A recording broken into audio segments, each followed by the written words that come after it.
Hello, you wonderful people, and welcome to another episode of Super-Fanta-Fi. This being a show, we talk about TV shows of the supernatural, fantasy, and or science fictional genre. For today's episode, I'm going to talk about the latest episode of the 4400. A lot of really interesting things went down in this episode, so let's break it down. Well, one of the lenses we see through in this episode is Andre's situation. Obviously, he wants to be there to support everyone and figure out these abilities, and, well, obviously he's working with LaDonna to figure out also, like, the Manny situation and, like, the coding and stuff like that, but obviously he's also trying to figure out if he can understand why some of them have abilities and some of them don't, which I didn't remember that from the original series. I remember about people having powers, but I didn't remember if like everyone did or not. And where things currently stand, it seems like not everyone does. That does present an interesting element later on where you might have the divide, because only a select few people amongst the 4400 know about some of them with abilities. So it could be a situation that like it divides the 4400 between those with abilities and who don't have abilities. Because obviously it leads to a deeper question too of like why some got abilities and why potentially others didn't. So I think that's kind of interesting. But obviously for Andre, it's like, right, if he can understand these powers, it can maybe give them a little bit of insight into, you know, I'm sure fully what everyone's capable of, but also kind of get some answers to what kind of effect it might have on the body.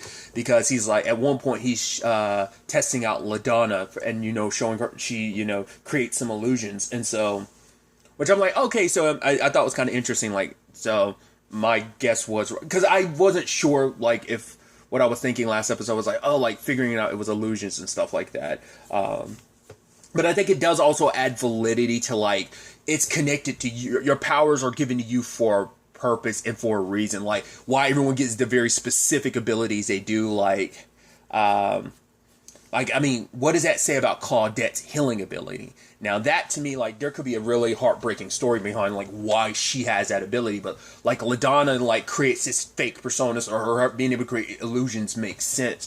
Shanice is so worried about all the time that she missed and the memories that were created without her, so she's able to literally view people's memories. So I think that presents such an interesting element. So that's why I'm like, there might be something, I don't know, somebody like why Hayden can see the future and Mildred like can love stuff. I think we got maybe a little insight into something with Mildred, but we'll get to that soon enough. But circling back to it, he does notice, at least with LaDonna, like when she was using her powers, her heart rate did lower. So there is some like, there is some effect on the body when these abilities are used like that. So obviously there's a program that they are running to integrate people slowly back into society, but they only use 4 very specific people, because Shanice and Claudette were like, oh, we're troublemakers, so there's no way it's going to be us. Lo and behold, they become 2 of the 4. It makes sense also why they will pick Isaiah as well as LaDonna as well, because like they are like the figureheads, the faces of the operation you'd want them to kind of be. So LaDonna's kind of proving herself. So it seems like it comes up later on of like part of them wanted LaDonna and Claudette to be there, so they were troublemakers before, they might cause trouble now, just so this could all blow up in their face, so that the 4400 look like they're the issue and not like the government or the bad guys. They want to paint the narrative of like, yeah, these people, we had to punish them because like this is on them and not on us. Like they, once again, it's a PR situation. I'm trying to make themselves come off looking better. But aside from that, like I wonder, did another side of them want to use Isaiah and LaDonna as kind of, like I said, figureheads and faces of the operation? You'd be like, yeah, look at them in particular, because they are, I mean, LaDonna's already proven herself, like, oh, like she can't play ball type of situation, but then you add in like Isaiah, because I think he's really, they both kind of got like that, oh, like being in front of the camera, like they have that charisma and like sway that could benefit, like, so I guess it was kind of like they were hoping to probably get both like sides of things. Claudette and Shanice to cause trouble and be the problem, while Isaiah and LaDonna be like, oh, like see, like, you know, be the more positive representation of everything, so it looks more positive on the government side of things. I think that's my interpretation of why them specifically. But circling back to it, like Andre wanted to be the one that, because for him it's like, right, I need to go out, be able to access like modern medicine and equipment. all Jarrell can get him is like a ballroom to like kind of, well, it's not, I don't know if it was necessarily a ballroom, but a room to himself where he, you know, tests people out. He does the same thing for Mildred and Hayden. Mildred even messed up his anklet so he can take it on and off without people noticing it. So kind of give him a little bit of freedom. I also thought it was kind of interesting because Mildred's like, honestly, I don't want to go outside. She's like, I got everything I need here. I've got Hayden. I've got Shanice. Like, you know, it's not too bad in here. And I think that's probably speaks volumes of like, once again, we haven't touched on like any of their circumstances. Like, Hayden made it clear he doesn't trust doctors. He doesn't like being strapped down. So like, we don't know like what situation he came from. Like, he was like, I don't know if it was something borderlining like the something of the nature and the lanes of like a Tuskegee experiments type of situations. Like that might be kind of his type of experience with doctors. Why he wasn't too like about being like poked and prodded and strapped down. But then later on, when Andre's like testing out Mildred, he touches a certain spot on her neck and it freaks her out. And he does it again and it makes her powers go. Like your powers are tied to like your emotions. And so like, or probably in that moment she was scared or flustered and it flexed her powers more. And she broke a whole bunch of glass and brought the chandelier down, which she got hurt in the process, which Hayden didn't appreciate. Because in that moment, Andre proved to him like, oh, you're just like every other doctor I've ever known. Like, I knew not to trust the doctors. You just proved my point. Because like for him, it's like Mildred was just an experiment to you. That's all we are to you. You don't care about us as people. You ain't see Mildred. You don't care about Mildred. So, which that in turn made Andre like look back on a lot of aspects of his own life. But we'll get to that in a second. I think there was something traumatic associated with it because the moment like it's like it probably like triggered something inside of her. That's why I'm like, I don't think she's too fond of the outside world. Like for whatever reason, like something happened to her and like for him to touch her there and that's just what set her off. Because she said like her hand situation, she was saying like it wasn't no, I think she said she was born that way, so I don't think it was like I don't think it was like an accident or something. It might have been like a genetic situation. But part of me wonders, was she in a similar situation of like, I mean, different circumstances, but maybe she was like Hayden when she was kind of poked and prodded and something like that. But like just to be touched there, like it triggered something. So that's why I'm like, I don't think Mildred, like even though she's like the most like even killed her just being like, oh, that's groovy. Like she has that persona, just like everything's good. Like she seems like the most positive of everyone there. But it's like, you know, that could just be hiding like.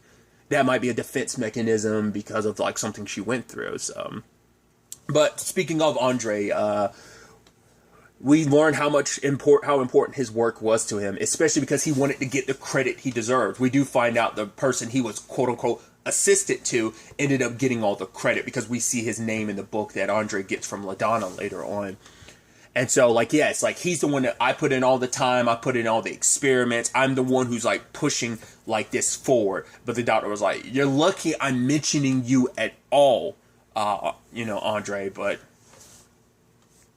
that wasn't obviously good enough for him because it's like, with, like, the rep, like, for him, it's all about saving people. But at the same time, it is that thing of, like, but right, is it just about saving people? Yes, my work can save people's lives, but he got so consumed in it. I don't think it is about the recognition, but I think it is a thing of believing like, oh, you have a higher purpose. Like, I meant to save people's life. I have the knowledge and know-how of like saving people's life, especially when the person he loved, Cynthia, was getting sick. And he wanted to save her. And she's just like, no, like, I don't need Dr. Andre. I just need my partner in this. Like, just be here with me. But he's like, this work is so important. It can save so many lives. Don't be selfish. And she's like, okay.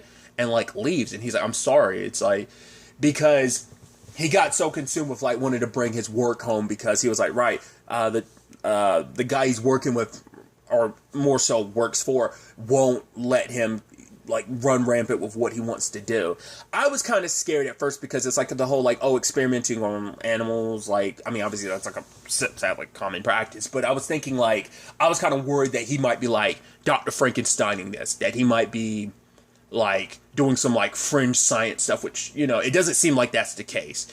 I think he is just someone who was so like, because he's someone ahead of his time figuring stuff out but that could have easily gone, like I said, down a fringe route, but it doesn't seem like he was experimenting on people or stuff like that. It's just he wanted to cure like a lot of like bronchial diseases and stuff like that and sicknesses. Especially, but he just became even more motivated when the person he cared about was in the mix of it. And, but for him, he realizes now, like, right, like, just like with Mildred, there was someone, Cynthia, is like, I got so consumed. Yeah, yes, my work cured her, but that's not what she needed. She needed me to be there for her, but I became so consumed by my work, I couldn't just be there for her like she wanted me to. So, they do also set up the whole him and Shanice thing, which I was kind of getting an inkling on that. I was like, is there something there? But Andre, like, confesses to Shanice, like, I'm not like other men. It's like, I'm not like Logan. She's like, what do you mean? Like, because he's white? And he's like, he's like, right. He helps her use her ability to see into his memories. And the conversation he had with Noah. And so it's like, okay, so Andre's figuring things out. I mean, it was, he's from, I think, based on the title of the episode, he's like from like the Harlem Renaissance. So it's like, that terminology didn't exist then. I mean, a lot of these things have always existed in some shape or form, just no one had the world, there was no, like, term for it. Like, there was nothing to describe it or, to put it into words like how you feel. It seems like things were, at least, like, the group he was hanging around, it seemed like an open-minded group. It seems like that was what they were kind of setting up, that it's just like, he didn't come from just like a regular background. I'm sure like being black and that on top of things like probably not what would be considered traditional identity. Like, I don't know.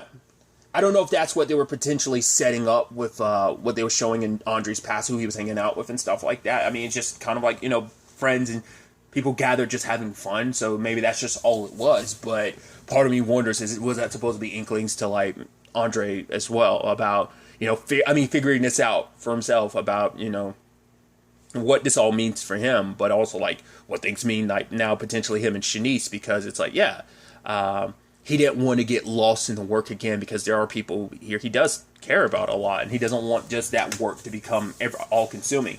And Shanice is kind of in that interesting spot, because in her free day out, she didn't want to go see her daughter, or Logan, and that's because for her, it's like, I don't want to take things so I just kind of slightly repair things. I don't want to take the chance I might screw them up again. So she goes and sees Miss Grover, and she brings Claudette, and obviously Keisha is kind of like the in-between there.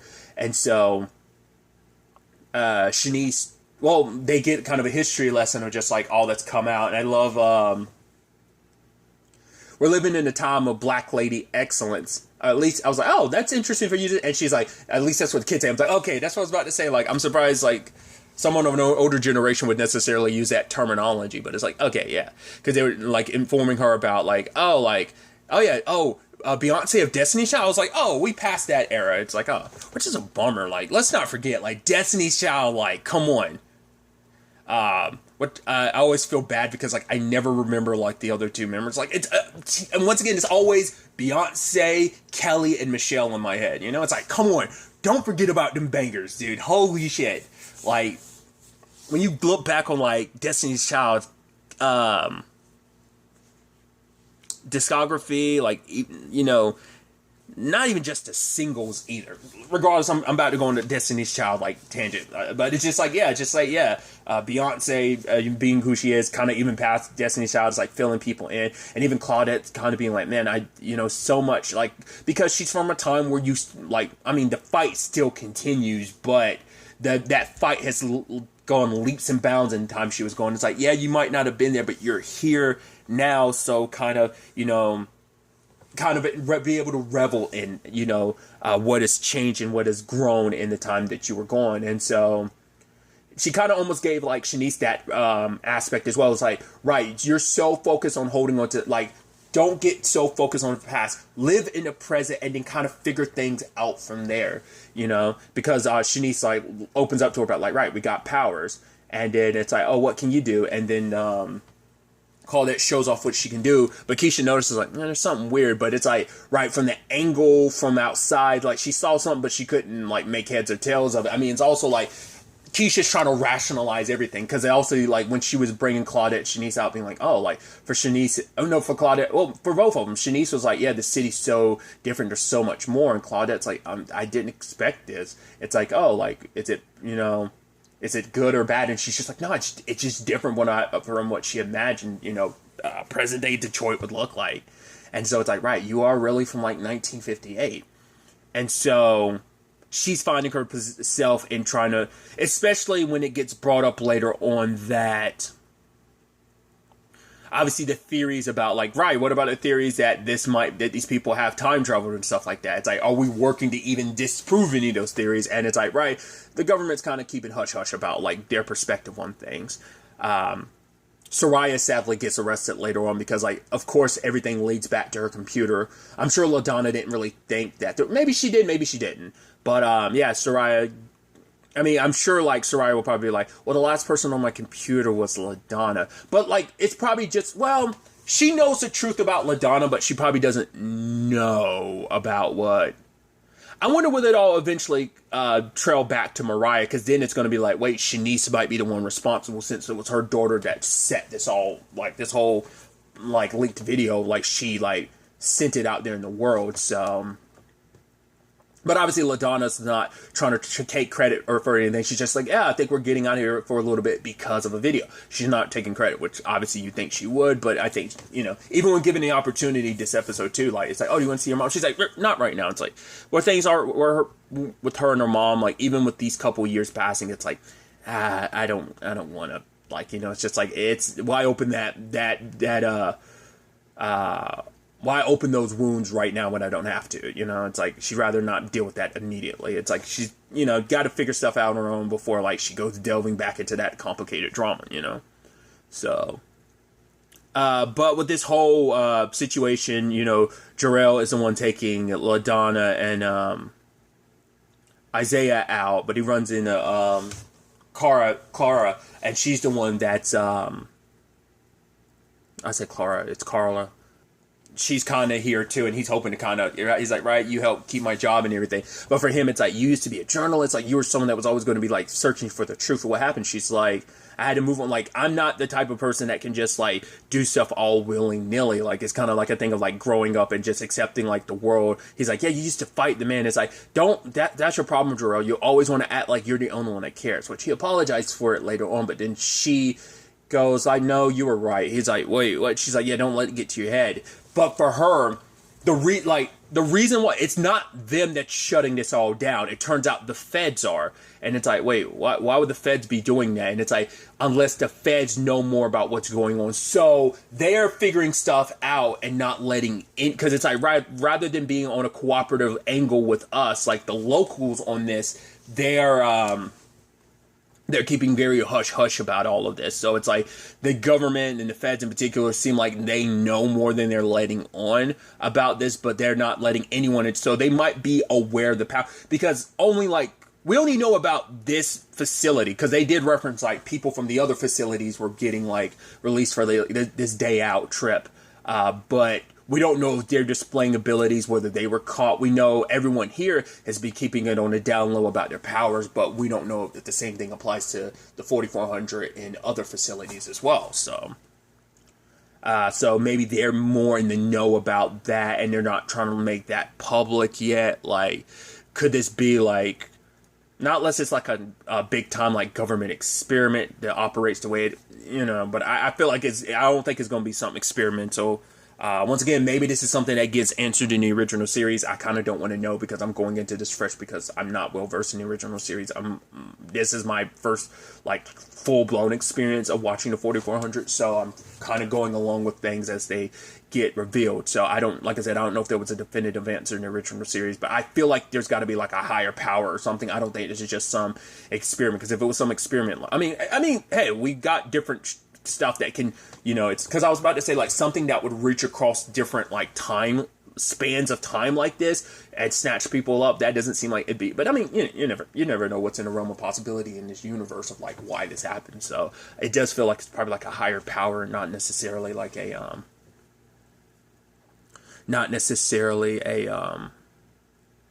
experiment of something that went wrong. But we'll see.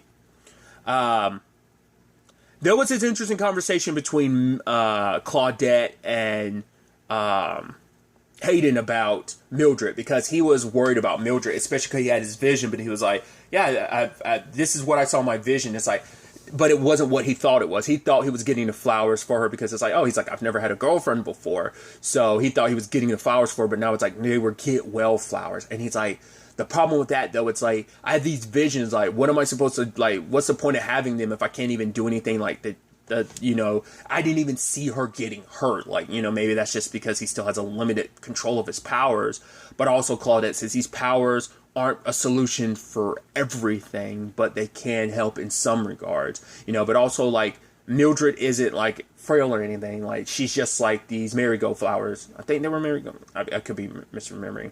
I'm very limited in the number of flowers I know. Like, she said a specific name. I don't think it was marigolds. It was something else. But she was like, Mildred's like these flowers. They can survive in certain, like, different environments and stuff like that. They stand strong. So it's like, believe in her just like that. She's like these flowers, that she's not fragile, that she's strong, and she'll be okay. Another interesting thing is that we find out that Isaiah looks up his family. He finds out his dad, like, benefited from his death and made it seem like, oh, like, in honor of my son, like, we're expanding this particular wing. And it's like, of course you take advantage of my death.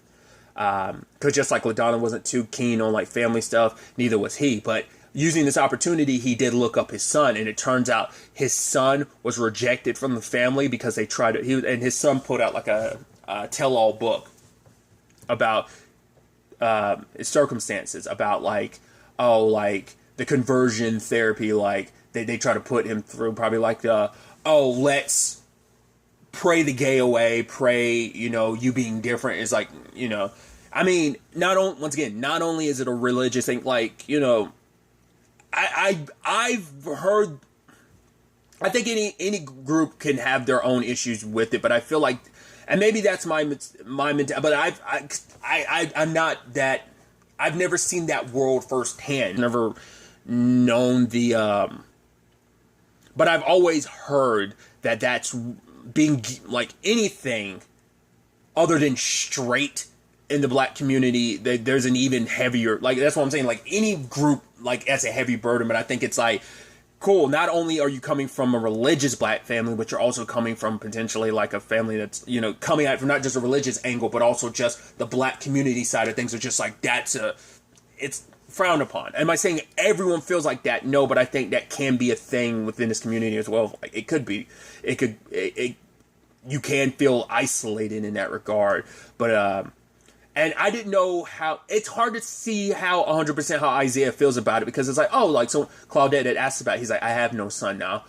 I don't know how he took that.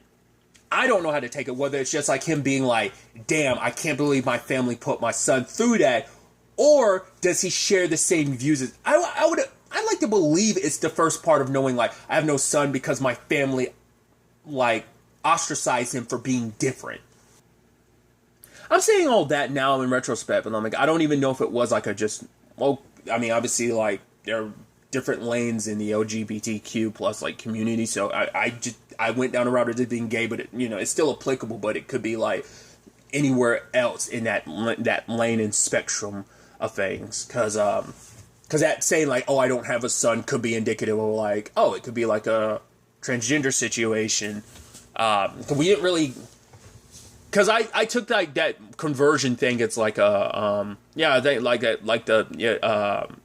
that gay conversion therapy bullshit. Like, I took it as that. So I don't know. Like, I think it's still probably all is under that same realm of things. And probably like that is still probably applicable to other aspects of the community. Of any lane and spectrum on that community. They'll probably be like, oh, we need to set you quote unquote straight. So I, like I said, it could just have been Isaiah being like, no, I have no son, or just being like, no, like what my family did was they were on some bullshit and they were tripping, and that's why I kind of, so I'm curious to find out. I want to believe like he, but it could just be like the situation of like maybe he, I don't know. We'll see. Because I feel like they left that up. Like, maybe it was clearer to other people. It wasn't to me, like, where his anger seemed like it resided with that. So we'll ultimately have to wait and see. But we do at the end, though, have Andre discovering, like, well, he sees Gustavo, like, the rat. He's like, oh, you got teleported with me. And it ends up going under a door, a wall. Turns out there's a secret passage there. I mean, it's an old hotel, so there are probably a lot of, like, it was probably like a speakeasy at one point in time, so it might be a situation that like, oh, these are old tunnel ways that people use to sneak booze in and out type of situation. So I also love that we get hints of it more and more as this series has progressed, but like LaDonna and that particular guard, he's like, yeah, he's like one of the few guards that's on their side. I mean, the only one we know that's antagonistic was that one dude. It seems like everyone else is pretty, like, chill. There's, like, no... Especially that dude. He seems like the most chill, but then, like, no other guard seems to have, like, the issues they have with that one particular power-tripping douchebag, so... But obviously, potentially a way in and out. I mean, it might not even just be a way in and out. It might lead to something else. Maybe there's something hidden down below. But I'm thinking it's probably more like a passageway. So they're probably going to start using that from now on. Like going down there to kind of disappear, find a way in and out, potentially. So it's definitely going to be interesting to see where things kind of go from here. And once again, like... the Soraya situation, like they're kind of like, oh, we get to wipe our hands of it, but we're probably going to pick up with that eventually because Soraya's going to be like, no, I didn't do this. She actually really likes this job too. So also Keisha and Jessica, like it's like, right, they're not in a bad place like where last episode kind of left them off at, but it's like, no, they're in a better place. So they're good. It still doesn't mean the situation won't cause hiccups in their relationship, but Jarrell and Carla are going to continue looking into things and figure out, like, what does the government know that they're not letting us know about. So it's definitely going to be interesting to see where all of this ends up taking us going forward into the next episode. But really, that's all I want to talk about. Until the next time we meet, be happy, be safe, live life to the fullest, and enjoy it. Good day, and goodbye.